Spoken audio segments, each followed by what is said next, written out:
Good evening everyone, welcome to civil services study. Welcome back. Practice set number 552 पर आ जाइए। UP PCS के लिए practice करेंगे। इसमें हम जनरल साइंस के प्रश्नों पर, ठीक है, 18 से 23, 25 तक प्रश्न जो है यूपी पीसीएस में पूछे जाते हैं, ठीक है, 150 में से। तो चलिए स्टार्ट करते हैं। तो क्वेश्चन नंबर 1 पर आ जाइए। किसी व्यक्ति का पूरा प्रतिबिंब देखने के लिए एक समतल दर्पण की ऊंचाई कितनी होनी चाहिए, बताइए। यानी प्लेन मिरर कितना लाना पड़ेगा अपनी ऊंचाई का, व्यक्ति को, व्यक्ति की ऊंचाई के बराबर, व्यक्ति की ऊंचाई का आधा, या व्यक्ति की ऊंचाई का 1/4, या इनमें से कोई नहीं कुछ और। देखिए, उस समतल दर्पण की न्यूनतम ऊंचाई होनी चाहिए व्यक्ति की ऊंचाई की आधी, ठीक है। तो बी हो जाएगा इसका आंसर। तो किसी व्यक्ति का पूरा प्रतिबिंब देखने के लिए एक समतल दर्पण की न्यूनतम ऊंचाई, यानी प्लेन मिरर की न्यूनतम ऊंचाई व्यक्ति की ऊंचाई की आधी होनी चाहिए। पूछ रखा है प्रश्न 2 से 3 बार यूपी पीसीएस में पहले। क्वेश्चन नंबर 2 पर आ जाइए। निकट दृष्टि दोष को ठीक किया जाता है उत्तल लेंस प्रयुक्त करके, अवतल लेंस प्रयुक्त करके, समतल अवतल लेंस प्रयुक्त करके, या समतल कांच प्रयुक्त करके।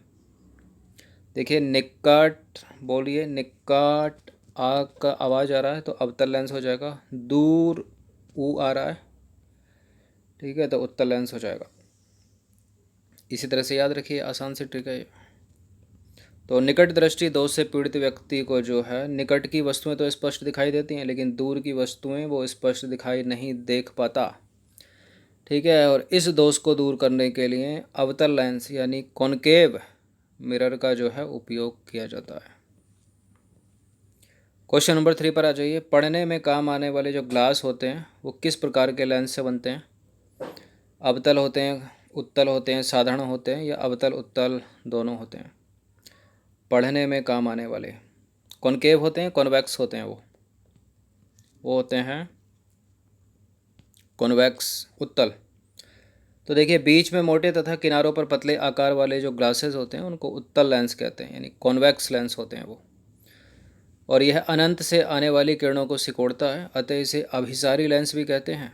उत्तल लेंस या अभिसारी लेंस का उपयोग पढ़ने में, ठीक है, काम आने वाले ग्लासेस में करते हैं। यह लेंस दूर दृष्टि दोष के निवारण हेतु प्रयुक्त होता है। दूर दृष्टि दोष यानी दूर की वस्तुएं तो स्पष्ट दिखाई देती हैं हमको, लेकिन निकट की वस्तुएं हम स्पष्ट दिखाई नहीं देख पाते। अब बुक पढ़ने के लिए तो निकट ही होती है ना चीज़ें, तो निकट, ठीक है। तो दूरदृष्टि दोष है, यानी दूर की वस्तुएं स्पष्ट दिखाई दे रही हैं, निकट की वस्तुएं स्पष्ट दिखाई नहीं देती। तो दूर उत्तल लेंस चाहिए हमको, यानी कॉनकेव लेंस चाहिए, सॉरी कॉन्वेक्स लेंस चाहिए। क्वेश्चन नंबर 4 पर आ जाइए। एक व्यक्ति है, ठीक है, जब एक व्यक्ति तीव्र प्रकाश क्षेत्र में अंधेरे कमरे में प्रवेश करता है तो कुछ समय तक जो है उसको स्पष्ट दिखाई नहीं देता। बाद में धीरे धीरे चीज़ें उसे साफ दिखाई देने लगती हैं। ऐसा आप प्रैक्टिकल खुद भी कर सकते हो अपने घर में, ठीक है। सूरज की रोशनी में खड़े हो ना, फिर अंधेरे कमरे में न जाना, चलिए, या कम प्रकाश में जाना। तो क्यों होता है ऐसा? पुतली के आकार में परिवर्तन होने के कारण, लेंस के व्यास व फोकल दूरी में परिवर्तन होने के कारण, या रोडोप्सिन का विरंजक व पुनः विचरण होना, या आँखों का अंधेरे के प्रति कुछ समय में अनुकूलित होना। क्या है? ए है, बी है, सी या डी ज़्यादा निकटतम लग रहे हैं, ठीक है। तो क्या हो जाएगा इसका उत्तर? डी हो जाएगा। अंधेरे, आँखों का अंधेरे के प्रति कुछ समय में जो है अनुकूलित होना। तो जब कोई मानव या व्यक्ति तीव्र प्रकाश से अंधेरे कमरे में प्रवेश करता है तो मानव नेत्र अपने को उस अंधेरे के प्रति अनुकूलित करता है। फलस्वरूप कुछ समय के बाद वस्तुएं दिखाई देने लगती हैं। आँखों में स्थित कौन फोटो रिसेप्टर तीव्र प्रकाश की स्थिति में कार्य करने हेतु अधिक अनुकूल होते हैं, जबकि एक होते हैं रॉड रिसेप्टर, वो अंधेरे में कार्य करने हेतु अधिक अनुकूल होते हैं। तीव्र प्रकाश के क्षेत्र में अंधेरे कमरे में प्रवेश करने पर रोड रिसेप्टर को कार्यशील होने में जो है थोड़ा वक्त लगता है, इसी कारण। क्वेश्चन नंबर A5 पर आ जाइए। समतल दर्पण प्लेन मिरर की वक्रता त्रिज्या कितनी होती है? प्लेन मिरर की वक्रता त्रिज्या होती है अनंत, ठीक है। तो एक प्लेन मिरर की यानी समतल दर्पण की जो वक्रता त्रिज्या होती है अनंत होती है, याद रखिएगा, शून्य नहीं होती। क्वेश्चन नंबर 6 पर आ जाइए। सामान्य आंखों के लिए स्पष्ट दृष्टि की न्यूनतम दूरी कितनी होती है? 25 सेंटीमीटर, ऑप्शन नंबर डी। तो नेत्र के सामने की वह निकटतम दूरी जहाँ पर रखी वस्तु नेत्र को स्पष्ट दिखाई देती है, नेत्र की स्पष्ट दृष्टि की न्यूनतम दूरी कहलाती है। सामान्य आंखों के लिए यह 25 सेंटीमीटर होती है, 25 सेंटीमीटर। क्वेश्चन नंबर 7 पर आ जाइए। किसी वस्तु का प्रतिबिंब मनुष्य की आंख में कहाँ पर बनता है? कहाँ पर बनता है? रेटिना पर, कॉर्निया पर, रेटिना पर, आइरिस या प्यूपल पर। यह है मानव नेत्र। तो कहाँ बनता है? यहाँ बनता है, इस पर, रेटिना पर। ठीक है, यानी डी हो जाएगा इसका आंसर। और जो आँख के ट्रांसप्लांट होता है उसमें क्या चीज़ चेंज की जाती है? ये कॉर्निया चेंज की जाती है, ये भी पूछा जाता है प्रश्न। तो किसी वस्तु का प्रतिबिंब मनुष्य की आँख में जो है रेटिना पर बनता है, और कैसा बनता है? वास्तविक बनेगा, ठीक है, वस्तु से छोटा बनेगा और इन्वर्टेड बनेगा, मतलब उल्टा। क्वेश्चन नंबर 8 पर आ जाइए। किसी अपारदर्शी वस्तु का रंग उस रंग के कारण होता है जिसे वह अवशोषित करता है, अपवर्तित करता है, परावर्तित करता है, प्रकीर्ण करता है। अच्छा, कोई वस्तु दिखाई क्यों देती है? कोई वस्तु इसलिए दिखाई देती है कि वो अपने ऊपर पड़ने वाले रंग को जो है परावर्तित करती है, इसलिए दिखाई देती है। और कुछ ऐसा इफेक्ट हो जाए, जैसे कि वो मिस्टर इंडिया गैजेट नहीं था, कि वो वस्तु जो है मतलब अपने ऊपर पड़ने वाले प्रकाश को अवशोषित कर ले, ठीक है, परावर्तित ना करे, परावर्तित ही ना करे, तो वस्तु दिखाई नहीं देगी। अब काला, कोई वस्तु काली क्यों दिखाई देती है? क्योंकि वो केवल काले रंग का परावर्तन करती है, ठीक है, सी हो जाएगा इसका आंसर। तो जब प्रकाश किरणें वस्तुओं पर आपतित होती हैं तो वे उनसे परावर्तित होकर हमारी आंखों पर पड़ती हैं और वस्तुएं हमें दिखाई देने लगती हैं। प्रकाश का परावर्तन, ठीक है, प्रकाश का परावर्तित भाग ही वस्तुओं का रंग निर्धारित करता है, परावर्तन भी कह सकते हैं इसको। क्वेश्चन नंबर 9 पर आ जाइए। जब लाल, नीले और हरे रंग का पुंज एक स्थान पर पड़ता है तब प्रकाश का रंग हो जाता है। देखिए, प्राथमिक रंग है, गौण रंग भी बोलते हैं इनको, रेड, ग्रीन और ब्लू, और इनको कलर ब्लाइंड वाले रंग भी बोलते हैं। कलर ब्लाइंड व्यक्ति लाल और हरे रंग में जो है भेद नहीं कर पाता। तो सफ़ेद है, इन तीनों रंगों को मिला देंगे ना, या तीनों रंग की जो लेज़र लाइट एक जगह पड़े तो वाइट कलर बन जाएगा।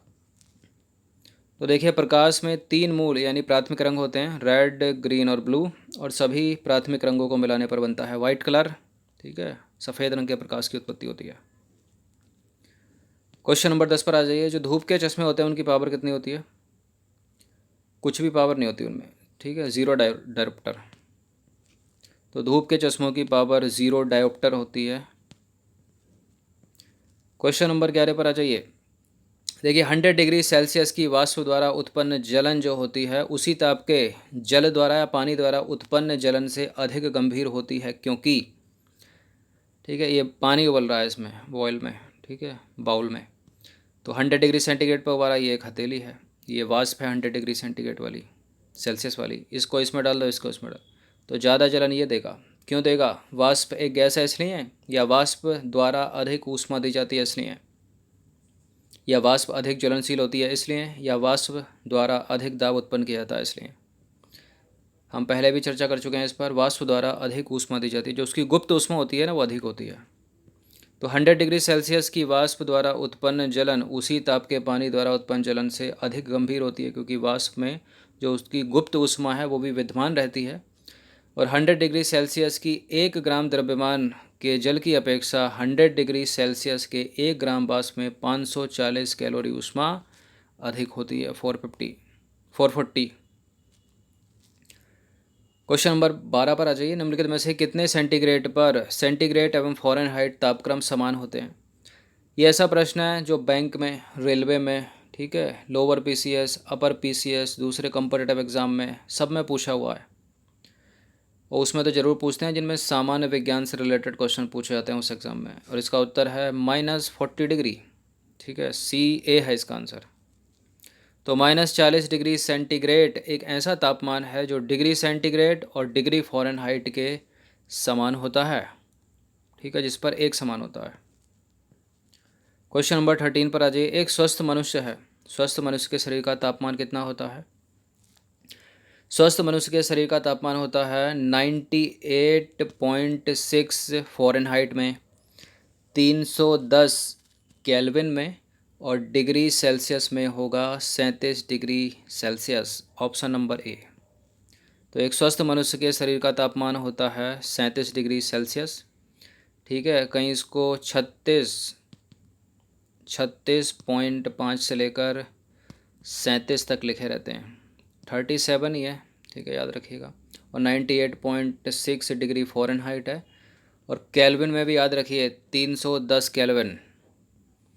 क्वेश्चन नंबर 14 पर आ जाइए। जो रेफ्रिजरेटर है घरों में, जो फ्रिज होता है, उसमें खाद्य पदार्थ ताज़ा रहते हैं।